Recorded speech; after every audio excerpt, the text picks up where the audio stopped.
ನಮಸ್ಕಾರ ವೀಕ್ಷಕರೇ, ಎಲ್ಲರೂ ಹೇಗಿದ್ದೀರಾ? ಐ ಥಿಂಕ್ ಎಲ್ಲರೂ ಚೆನ್ನಾಗಿದ್ದೀರಾ ಅಂತ ಅಂದ್ಕೊಳ್ತೀನಿ. ಸೊ ತುಂಬ ದಿನದ ಮೇಲೆ ಒಂದು ಇಂಪಾರ್ಟೆಂಟ್ ಒಂದು ವಿಡಿಯೋನ ಮಾಡ್ತಾ ಇದ್ದೀನಿ ಸೀಡ್ ಸೈಕ್ಲಿಂಗ್ ಬಗ್ಗೆ. ಸೊ ಸೀಡ್ ಸೈಕ್ಲಿಂಗ್ ಅನ್ನೋದು ಅಟ್ ಪ್ರೆಸೆಂಟ್ ತುಂಬಾ ಟ್ರೆಂಡಲ್ಲಿ, ಅಂದರೆ ತುಂಬ ಜನ ಮಾತಾಡ್ಕೊಳ್ತಾ ಇರುವಂತಹ ವಿಷಯ ಆಗಿರೋದ್ರಿಂದ ಸೊ ಸೀಡ್ ಸೈಕ್ಲಿಂಗ್ ಬಗ್ಗೆ ಈ ವಿಡಿಯೋದಲ್ಲಿ ಶಾರ್ಟ್ ಆಗಿ, ಅಂದರೆ ಸಿಂಪಲ್ ಆಗಿನೇ ನಿಮ್ಗೆ ಹೇಳ್ತೀನಿ. ಫಸ್ಟ್ ಥಿಂಗ್ ಏನಂತ ಅಂದರೆ ಸೀಡ್ ಸೈಕ್ಲಿಂಗ್ ಅಂದರೆ ಏನು?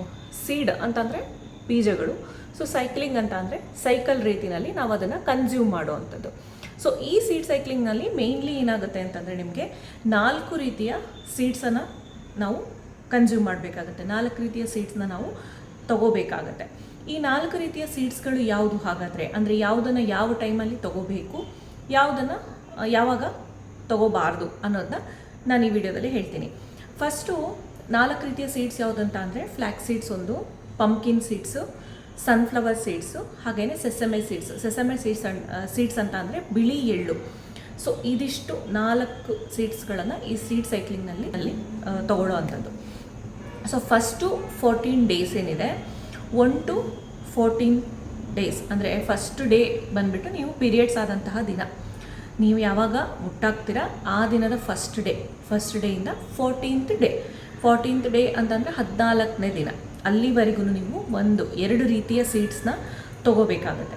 ಅದರ ನೆಕ್ಸ್ಟು 14th ಡೇ, ಅಂದರೆ 14th ಡೇ ಬಿಟ್ಬಿಡಿ, 14 ಡೇಗೆ ನೀವು ಕಂಪ್ಲೀಟ್ ಮಾಡಿದ್ರೆ 15th ಡೇಯಿಂದ 15ನೇ ದಿನದಿಂದ ಎಗೈನ್ ನೀವು ಪೀರಿಯಡ್ ಆಗಲಿವರೆಗೂ ನೀವು ಇನ್ನೆರಡು ರೀತಿಯ ಸೀಡ್ಸ್ನ ನೀವು ಕನ್ಸ್ಯೂಮ್ ಮಾಡಬೇಕಾಗತ್ತೆ. ಸೊ ಹಾಗಾದರೆ ಫಸ್ಟು 14 ಡೇಸ್ ಯಾವ್ದನ್ನ ತೊಗೋಬೇಕು ಅಂತ ಅಂದರೆ ಫ್ಲ್ಯಾಕ್ಸ್ ಸೀಡು ಹಾಗೆಯೇ ಪಂಪ್ಕಿನ್ ಸೀಡು. ಸೊ ಫ್ಲ್ಯಾಕ್ಸ್ ಸೀಡ್ ಮತ್ತು ಪಂಪ್ಕಿನ್ ಸೀಡ್ಸ್ ಪೌಡರ್ನ ಮಾಡಿಟ್ಕೊಂಡು ಡೈಲಿ ಮಾರ್ನಿಂಗು ಖಾಲಿ ಹೊಟ್ಟೆನಲ್ಲಿ 1 ಸ್ಪೂನ್ ಅಷ್ಟೇ, ಜಾಸ್ತಿ ತೊಗೊಳಕ್ಕೆ ಹೋಗಬಾರ್ದು. ಈ ಸೀಡ್ಸ್ ಎಲ್ಲ ಅಷ್ಟೇ, 2 ಒಂದೊಂದು ಸ್ಪೂನು ಲೆಕ್ಕದಲ್ಲಿ ನೀವು ತೊಗೋಬೇಕಾಗುತ್ತೆ. ಇವಾಗ 2 ಸಪ್ರೇಟಾಗಿ ಪೌಡ್ರ್ ಮಾಡಿಟ್ಕೊಂಡ್ರೆ ಫ್ಲ್ಯಾಕ್ಸ್ ಸೀಡು 1 ಸ್ಪೂನು, ಹಾಗೆಯೇ ಪಂಪ್ಕಿನ್ ಸೀಡು 1 ಸ್ಪೂನು. ಸೊ ಇದೆರಡೂ ಒಂದೊಂದು ಸ್ಪೂನು ಬೆಳಗ್ಗೆ ಎದ್ದ ತಕ್ಷಣ ನೀವು ಖಾಲಿ ಹೊಟ್ಟೆನಲ್ಲಿ ತೊಗೋಬೇಕಾಗುತ್ತೆ. ಹಾಗೇ ಕೂಡ ತಿಂದು ನೀರು ಕುಡಿಬಹುದು. ಇಲ್ಲ ನಮ್ಗೆ ಹಂಗೆ ಇಷ್ಟ ಆಗಲ್ಲ ಅಂತ ಅನ್ನೋರು ಸ್ವಲ್ಪ ಲ್ಯೂಕ್ವಾರ್ಮ್ ವಾಟರ್, ನೆನ್ಪಿಟ್ಕೊಳ್ಳಿ, ಬಿಸಿ ನೀರಲ್ಲ, ಕುದಿಸಿರೋ ನೀರಲ್ಲ. ಸೊ ಲ್ಯೂಕ್ವಾರ್ಮ್ ವಾಟರ್, ಬೆಚ್ಚನೆ ನೀರಲ್ಲಿ 2 ಒಂದೊಂದು ಸ್ಪೂನ್ ಹಾಕಿ ನೀವು ಕನ್ಸ್ಯೂಮ್ ಮಾಡ್ಬೋದು, ಏನೂ ತೊಂದರೆ ಆಗಲ್ಲ. ಯಾಕಂದರೆ ನಿಮಗೆ ಹೊಟ್ಟೆಯಲ್ಲಿ ಆ ಲ್ಯೂಕ್ವಾರ್ಮ್ ವಾಟ್ರಲ್ಲಿ ತೊಗೊಂಡಾಗ ಏನಾಗುತ್ತೆ ಅಂದರೆ ಅಬ್ಸಾರ್ಪ್ಷನ್ ಲೆವೆಲ್ ಏನಿರುತ್ತಲ್ಲ ಅದು ಇನ್ಕ್ರೀಸ್ ಆಗುತ್ತೆ. ಸೊ ಇದನ್ನು ನೀವು ಬೆಳಗ್ಗೆ ಖಾಲಿ ಹೊಟ್ಟೆನಲ್ಲಿ ಮಾಡಬೇಕಾಗುತ್ತೆ. ಇದಾಗಿ ಒಂದು ಹಾಫ್ ಆನ್ ಅವರ್ ಆದಮೇಲೆ ನಿಮ್ಮ ಏನು ರೂಟೀನ್ ಇದೆ ನೀವು ಅದನ್ನು ಫಾಲೋ ಮಾಡ್ಕೋಬೋದು. ನೆಕ್ಸ್ಟು 14 ಡೇಸಿಗೆ ಬಂದರೆ, ಅಂದರೆ ಇವಾಗ 14 ಡೇಸ್ ಇದನ್ನು ತೊಗೊಂಡಿರ್ತೀರ. ನೆಕ್ಸ್ಟು 15th ಡೇಯಿಂದ 15ನೇ ದಿನದಿಂದ ನೀವು ನೆಕ್ಸ್ಟು ನಿಮ್ಮ ಮುಟ್ಟಾಗುವವರೆಗೂ, ಅಂದರೆ 15ನೇ ದಿನದಿಂದ ನೀವು ಸ್ಟಾರ್ಟ್ ಮಾಡಿ ನಿಮ್ಮ ನೆಕ್ಸ್ಟು ಮುಟ್ಟು ಬರಲಿವರೆಗೂ ನೀವು ಈ ನೆಕ್ಸ್ಟ್ 2 ಸೀಡ್ಸ್ಗಳನ್ನು ಹೇಳ್ತೀನಲ್ಲ ಅದನ್ನು ತೊಗೋಬೇಕಾಗತ್ತೆ. ಅದು ಬಂದು ಯಾವುದೂ ಇಲ್ಲ, ಸನ್ಫ್ಲವರ್ ಸೀಡ್ ಮತ್ತು ಬಿಳಿ ಎಳ್ಳು. ಸೊ ಸನ್ಫ್ಲವರ್ ಸೀಡ್ ಅಂದರೆ ಸೂರ್ಯಕಾಂತಿ ಬೀಜ ಅಂತ ಸಿಗುತ್ತಲ್ಲ ನಮಗೆಲ್ಲ ಆ ಕಡೆ, ಸೊ ಅದು ಸನ್ಫ್ಲವರ್ ಸೀಡು ಹಾಗೆಯೇ ಬಿಳಿ ಎಳ್ಳು, ಇದೆರಡೂ ಸೇಮ್ ಹಾಗೇನೆ 2 ಒಂದೊಂದು ಸ್ಪೂನು ಸಪ್ರೇಟ್ ಪೌಡ್ರು ಆದರೂ ಮಾಡಿಟ್ಕೊಳ್ಳಿ, ಇಲ್ಲ ನಾನು ಮಿಕ್ಸ್ ಮಾಡಿಟ್ಕೊಳ್ತೀನಿ ಅಂದರೂ ಇಟ್ಕೊಳ್ಳಿ, ಏನು ತೊಂದರೆ ಇಲ್ಲ. ಬಟ್ ನೀವು ಮಿಕ್ಸಿ ಮಾಡಬೇಕಾದ್ರೆ, ಅಂದರೆ ನೀವು ಮಿಕ್ಸ್ ಮಾಡಿ ಪೌಡ್ರು ಮಾಡ್ಕೋಬೇಕಾದ್ರೆ 2 ಈಕ್ವಲ್ ಕ್ವಾಂಟಿಟಿನಲ್ಲಿ ಇರಬೇಕು. ಇದು 100 ಗ್ರಾಮ್ ತೊಗೊಂಡ್ರೆ ಅದನ್ನು 100 ಗ್ರಾಮ್ ತೊಗೋಬೇಕು, 2 50 ತೊಗೊಂಡ್ರೆ 50 ಇರಬೇಕು. ಸೊ 1:1 ರೇಷಿಯೋ, ಓಕೆನಾ? ಸೊ ಈ ರೀತಿ 2 ತೊಗೋಬೇಕಾಗತ್ತೆ. ಇದನ್ನು ಅಷ್ಟೇ ಬೆಳಗ್ಗೆ ತಕ್ಷಣ ಖಾಲಿ ಹೊಟ್ಟೆನಲ್ಲಿ ಜಸ್ಟ್ ಬಾಯಿಗೆ ಪೌಡ್ರ್ ಹಾಕ್ಕೊಂಡು ನೀರು ಕುಡಿಬೋದು, ಇಲ್ಲದೇ ಇದ್ದರೆ ಲ್ಯೂಕ್ವಾರ್ಮ್ ವಾಟ್ರಲ್ಲಿ ಸ್ವಲ್ಪ ಮಿಕ್ಸ್ ಮಾಡಿಕೊಂಡು ಕೂಡ ನೀವು ಕುಡಿಬಹುದು. ನಿಮ್ಮ ಒಟ್ಟಿನಲ್ಲಿ ನಿಮ್ಮ ದೇಹದೊಳಗಡೆ ಸೇರಬೇಕಷ್ಟೇ. ಬಟ್ ಹೆವಿ ಹಾಟ್ ವಾಟ್ರಲ್ಲಿ ಹಾಕಬೇಡಿ, ಯಾಕಂದರೆ ಅದರಲ್ಲಿರುವಂತಹ ಒಮೆಗಾ 3 ಏನಾಗುತ್ತೆ ಸ್ವಲ್ಪ ವ್ಯಾನಿಷ್ ಆಗುತ್ತೆ, ಅದ್ರ ಪವರ್ ಸ್ವಲ್ಪ ಕಡಿಮೆ ಆಗುತ್ತೆ ಒಮೆಗಾ 3. ಸೊ ಹಾಗಾಗಿ ಲ್ಯೂಕ್ವಾರ್ಮ್ ವಾಟರ್ನ ಮಾತ್ರ ಯೂಸ್ ಮಾಡಬೇಕು. ಇದೆರಡೂ ಲಾಸ್ಟ್ 14 ಡೇಸ್ಗೆ ತೊಗೋಬೇಕು. ಅಂದರೆ ಇದು ಎಲ್ಲಿ ಅಪ್ಲೈ ಆಗುತ್ತೆ ಅಂತಂದರೆ ನಿಮ್ಮ ಸೈಕಲ್ ನಾರ್ಮಲ್ ಇದ್ದಾಗ. ಇವಾಗ 26 ಡೇಸು 28 ಡೇಸು ಸೈಕಲ್ ಇದ್ದವರು ನೀವು ಇದನ್ನು ಫಾಲೋ ಮಾಡ್ಬೋದು. ಅದೇ ಕೆಲವೊಬ್ಬರಿಗೆ 35 ಡೇಸ್ ಸೈಕಲ್ ಇರುತ್ತೆ. 35 ಡೇಸ್ ಸೈಕಲ್ ಇದ್ದವ್ರು ಹಾಗಾದರೆ ಏನು ಮಾಡಬೇಕು ನಮಗೆ? ಯಾಕಂದರೆ ಫಾಲಿಕ್ಯುಲರ್ ಫೇಸ್ ಬೇರೆ ಇರುತ್ತೆ, ಇರೆಗ್ಯುಲರ್ ಪೀರಿಯಡ್ಸ್ ಇದ್ದವ್ರಲ್ಲಿ ಕೂಡ ಪ್ರಾಬ್ಲಮ್ ಇರುತ್ತೆ. ಸೊ ಅವರಲ್ಲಿ ಕೂಡ ಫಾಲಿಕ್ಯುಲರ್ ಫೇಸಸ್ ಬೇರೆ ಇರುತ್ತೆ. ಸೊ ಈ ರೀತಿ ಎಲ್ಲ ಇದ್ದಾಗ ನೀವೇನು ಮಾಡಬೇಕು ಅಂತ ಇದೊಂದು ದೊಡ್ಡ ಸಮಸ್ಯೆ ಆಗುತ್ತೆ. ಸೊ ಅದಕ್ಕೇ ಏನು ಮಾಡಿ ಅಂತಂದರೆ ಇದ್ರ ಬಗ್ಗೆ ಡೀಟೇಲಾಗಿ ನಾನು ಇನ್ನೊಂದು ವಿಡಿಯೋ ಮಾಡ್ತೀನಿ, ಏನು ಇರೆಗ್ಯುಲರ್ ಸೈಕಲ್ ಇರೋರು ಏನು ಮಾಡಬೇಕು, ಹೇಗೆ ತೊಗೋಬೇಕು ಅನ್ನೋದನ್ನ. ಬಟ್ ಫಸ್ಟ್ ಏನು ಮಾಡಿ ಅಂತಂದರೆ ಇದನ್ನು ಫಸ್ಟು ಸ್ಟಾರ್ಟ್ ಮಾಡಿ. ನೀವು ಫಸ್ಟ್ 14 ಡೇಸ್ಗೆ ಈ ಥರ ತೊಗೊಳ್ಳಿ. ನೆಕ್ಸ್ಟ್ ಪೀರಿಯಡ್ ಬರಲಿವರೆಗೂ ನಾನು ಹೇಳ್ದಂಗೆ ನೆಕ್ಸ್ಟ್ 2 ಸೀಡ್ಸ್ ಏನಿದೆ ಅದನ್ನು ತೊಗೊಳ್ಳಿ.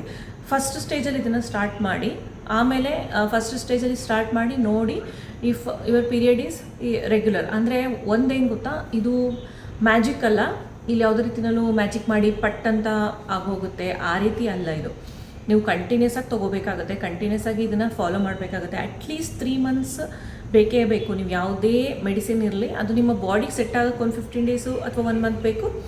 ಅದರ ನೆಕ್ಸ್ಟು ಅದು ಬಾಡಿಗೆ ಸೆಟ್ ಆಗಿ ಅದ್ರ ವರ್ಕ್ ಮಾಡೋದಕ್ಕೆ ಸ್ವಲ್ಪ ದಿನ ಟೈಮ್ ಬೇಕಾಗುತ್ತೆ. ಯಾವುದೂ ಸಡನ್ ಆಗಿ ಆಗಿಬಿಡುತ್ತೆ, ಇಲ್ಲ, ಆ ಥರ ಆಗಲ್ಲ. ಸೊ ಆ ಥರ ಎಕ್ಸ್ಪೆಕ್ಟೇಷನ್ಸ್ ಇಟ್ಕೋಬೇಡಿ. ಈ ರೀತಿ ಮೆಡಿಸಿನ್ಗಳನ್ನು ತೊಗೊಳ್ಳುವಾಗ ಇದಿರ್ಬೋದು, ಆಯುರ್ವೇದಿಕ್ ಮೆಡಿಸಿನ್ಸ್ ಇರ್ಬೋದು, ಯಾವುದನ್ನು ತೊಗೊಂಡಾಗ ಕೂಡ ನಿಮಗೆ ಸಡನ್ನಾಗಿ 15 ಡೇಸಲ್ಲಿ ರಿಸಲ್ಟ್ ಬೇಕು ಅಂದರೆ ಸಿಗಲ್ಲ.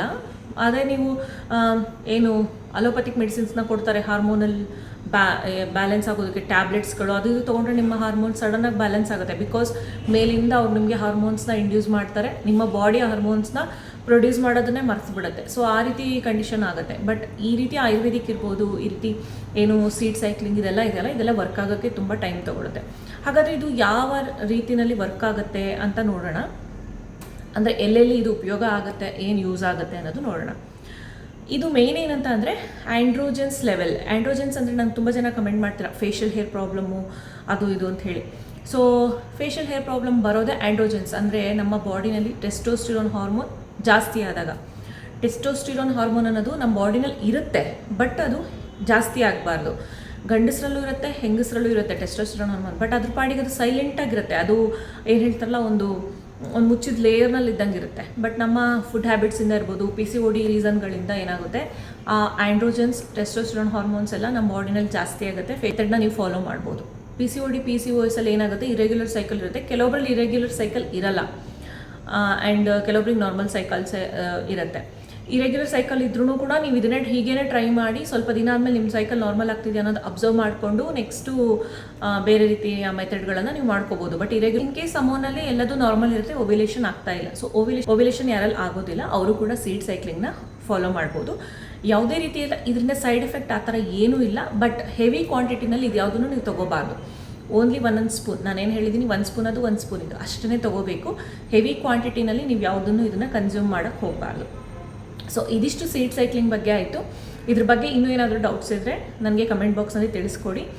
ನೋಡೋಣ. ಮತ್ತೆ ಇನ್ಮೇಲೆ ವೀಕ್ಲಿ ಒನ್ಸ್ ಲೈವ್ ಆ ಥರ ಬರೋಕ್ಕೆ ಟ್ರೈ ಮಾಡ್ತೀನಿ. ಯಾರಾದರೂ ಏನಾದರೂ ಸಮಸ್ಯೆಗಳಿದ್ರೆ ಪಾಪ ನೀವು ಹೇಳ್ಕೊಳಕ್ಕೆ ಈಸಿ ಆಗುತ್ತೆ ಅಂತ. ಸೊ ನೋಡೋಣ, ಲೈವ್ ಬರೋದಕ್ಕೆ ಟ್ರೈ ಮಾಡ್ತೀನಿ. ಸೊ ಇದಿಷ್ಟು ಇವತ್ತಿನ ವೀಡಿಯೋ ಆಗಿತ್ತು. So thanks for watching. Take care.